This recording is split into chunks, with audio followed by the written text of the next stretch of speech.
Assalamualaikum warahmatullahi wabarakatuh. Selamat pagi anak-anak. Bagaimana kabarnya kalian? Ibu berharap kalian bisa mengikuti pembelajaran Ibu dengan baik ya.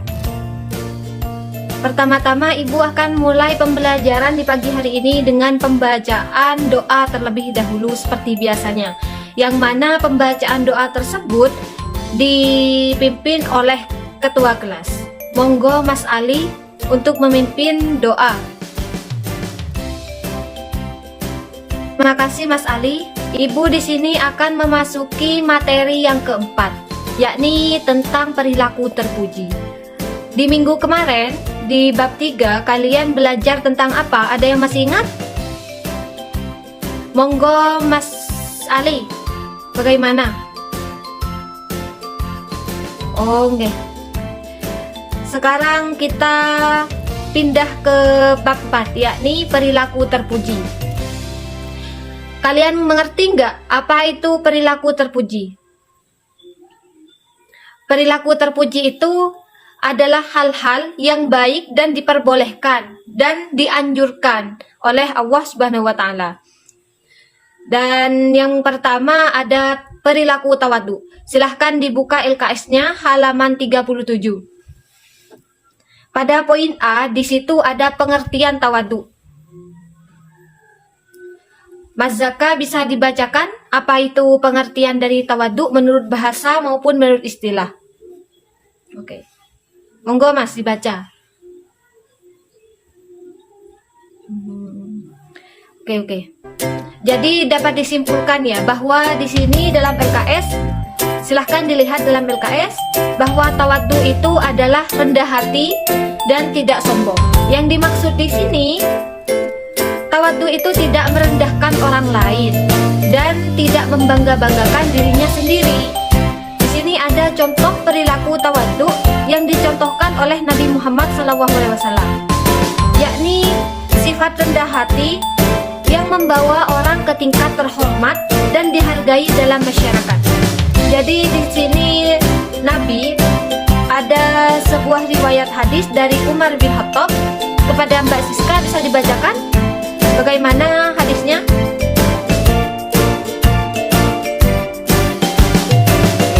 Berarti di sini dapat disimpulkan ya bahwa orang yang memiliki perilaku terpuji tersebut tidak sombong, mampu menghargai orang lain, di situ akan dihargai balik oleh orang lain. Seperti itu. Di sini pada poin ketiga ada perilaku tawadu dalam kehidupan sehari-hari. Dibagi menjadi dua. Yang pertama yaitu tawadu yang terpuji, yang kedua ada tawadu yang tidak terpuji. Nah, di sini bisa dicontohkan bahwa tawadu yang terpuji dan dianjurkan dalam Islam itu seperti gemar menolong orang dan senang dalam bersikap yang sopan dan santun. Nah, seperti itu. Jadi kalian jika ke dalam dunia masyarakat, kalian itu harus memiliki akhlak dan kepribadian yang baik. Yang kedua yakni tawadu yang dibenci. Tawadu yang dibenci itu seperti memakai perhiasan yang berlebihan, itu nanti kan menimbulkan rasa riya dan akan menimbulkan fitnah juga, seperti itu. Jadi sebagai umat Islam yang baik, kita itu dianjurkan untuk tidak memakai sesuatu yang berlebihan, secara berlebih-lebihan. Seperti itu. Yang poin B yakni perilaku taat. Di sini ada pengertian taat menurut bahasa maupun menurut istilah. Kepada Mas Zainal bisa dibacakan bagaimana? Seperti itu. Baik, terima kasih Mas Zainal. Jadi di sini taat itu bisa disimpulkan bahwa taat itu adalah sesuatu yang dilarang oleh Allah, sesuatu yang dilarang oleh Allah dan harus kita jauhi, dan yang Allah anjurkan harus kita laksanakan, seperti itu.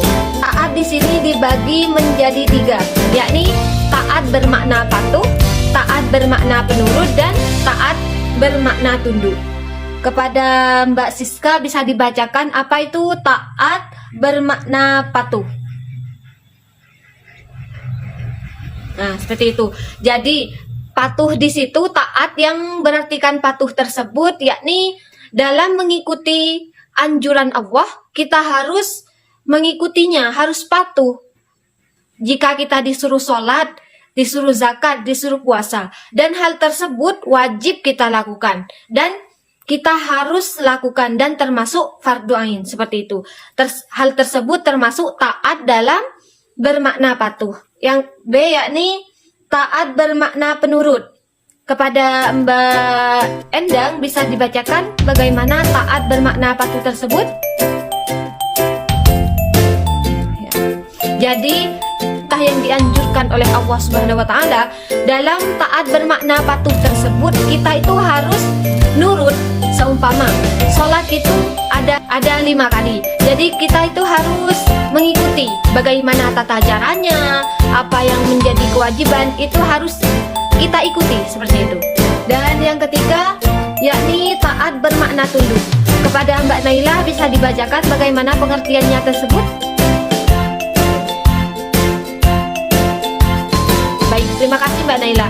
Jadi dapat disimpulkan bahwa taat bermakna tunduk tersebut yakni kita itu harus percaya bahwa takdir, qada dan qadarnya Allah ini sudah ditentukan sejak kita lahir dan tersebut sudah kehendak dari Allah Subhanahu wa taala, seperti itu. Yang ketiga yakni perilaku taat dalam kehidupan sehari-hari. Bisa dibacakan kepada Mas Zainal, monggo dibacakan bagaimana itu perilaku taat dalam kehidupan sehari-hari. Oke. Jadi dapat disimpulkan di sini bahwa seorang itu harus mengikuti apa yang diperintah oleh Allah. Contohnya dalam kehidupan sehari-hari itu seperti yang pertama, kita itu taat kepada orang tua. Tidak harus taat atau tidak harus patuh kepada orang tua dalam hal kemaksiatan. Jadi kalau kalian itu disuruh maksiat, meski itu orang tua, kita itu harus tidak mengikutinya seperti itu. Akan tetapi jika orang tua tersebut harus kita patuhi dalam hal kebaikan saja. Jadi jika sama orang tua disuruh sholat, disuruh puasa, kita itu harus mengikutinya dan tidak durhaka kepada orang tua seperti itu. Dalam hal kebaikan ya, jangan sampai dalam hal kemaksiatan kalian itu patuh juga seperti itu. Pindah ke poin C, yakni perilaku qanaah. Kepada Mbak Rara bisa dibacakan bagaimana itu perilaku qanaah. Oke, qanaah itu artinya itu cukup ya, selalu merasa cukup bahwa apa yang dimilikinya itu sudah kita merasa cukup. Tidak ada rasa sedikit pun dari diri kita itu untuk tidak puas atau merasa tidak cukup seperti itu. Dan yang kedua, contoh qanaah dan cara meneladaninya. Di sini ada sebuah riwayat Nabi, yakni dari Hakim bin Hizam radhiyallahu anha, Rasulullah bersabda. Bisa dibacakan kepada Mas Zainal bagaimana dari bunyi hadisnya tersebut? Oke. Bisa disimpulkan bahwa kita itu harus berlapang hati dan tidak boleh kita itu merasa tidak cukup. Jadi apa yang sudah diberikan oleh Allah, rezeki apa yang sudah kita terima, kita itu harus qanaah, harus menerima hal tersebut seperti itu. Di sini yang poin ketiga yakni perilaku qanaah dalam kehidupan sehari-hari. Kepada Mbak Naila monggo untuk memberikan contoh bagaimana itu qanaah dalam mengimplementasikan dalam kehidupan sehari-hari. Seperti itu. Monggo Mbak Naila bagaimana?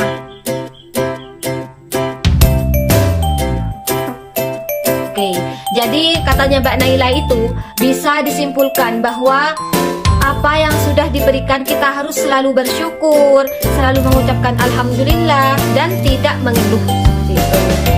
Yang antara lain qanaah itu memiliki unsur pokok, yakni yang pertama, membangun pribadi muslim yang menerima dengan rela dan apa adanya.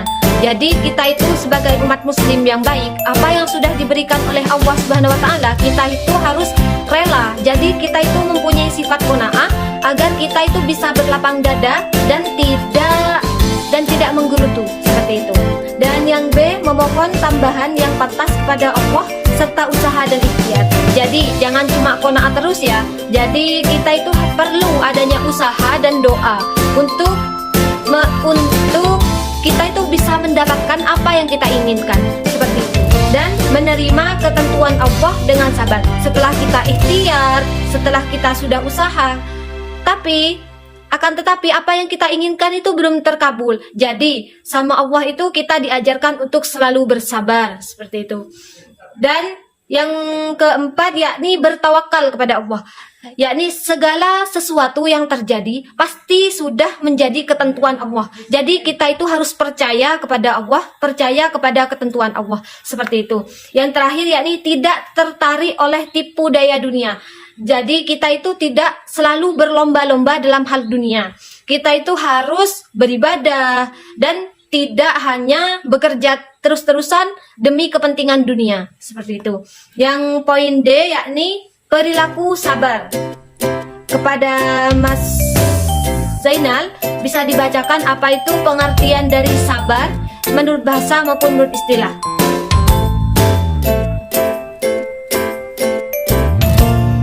Nah, seperti itu. Jadi sabar itu sikap yang teguh ya. Sikap yang teguh dalam menghadapi segala cobaan yang diberikan oleh Allah Subhanahu wa taala dengan sudah melalui ikhtiar dan doa, seperti itu. Jadi jika kita itu pengen sesuatu, kalian udah berusaha, udah berdoa, akan tetapi keinginan tersebut belum kalian dapat, seperti itu. Jadi kalian itu harus bersabar bahwa Allah itu suatu hari pasti akan memberikan apa. Ada contoh dari Nabi Muhammad yang poin 2. Coba dilihat di LKS-nya. Kepada Mas Zainal, monggo dibaca bagaimana itu sabar yang dicontohkan oleh Nabi Muhammad. Jadi dapat disimpulkan ya, bahwa sesulit apapun hidup, cobaan seberat apapun yang diberikan oleh Allah, kita itu tidak boleh mengeluh. Akan tetapi kita itu dianjurkan untuk selalu bersabar, bahwa itu adalah yang terbaik dari Allah Subhanahu wa taala untuk kita. Yang terakhir yakni perilaku sabar dalam kehidupan sehari-hari. Coba dibaca kepada Mbak Nailah di LKS-nya halaman 46. Monggo dibaca bagaimana.